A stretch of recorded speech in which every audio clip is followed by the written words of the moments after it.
Kita buka dengan informasi pertama, Saudara. Sejumlah jurnalis dari lintas organisasi di Banda Aceh Senin sore menggelar aksi damai menolak kekerasan dan intimidasi terhadap jurnalis saat meliput demo di sejumlah daerah di Indonesia. Banyaknya kekerasan terhadap jurnalis yang terjadi pada tanggal 14 hingga 25 September kemarin di sejumlah wilayah di Indonesia pada saat meliput aksi mahasiswa yang berdemo menjadi perhatian khusus sejumlah jurnalis lintas organisasi di Aceh.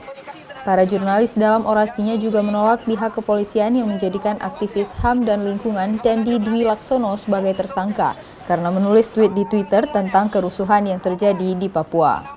Ada banyak spekulasi katanya jurnalis tidak menggunakan identitas dan segala macam. Padahal jelas semua jurnalis yang mengalami kekerasan di saat demonstrasi itu menggunakan ID card.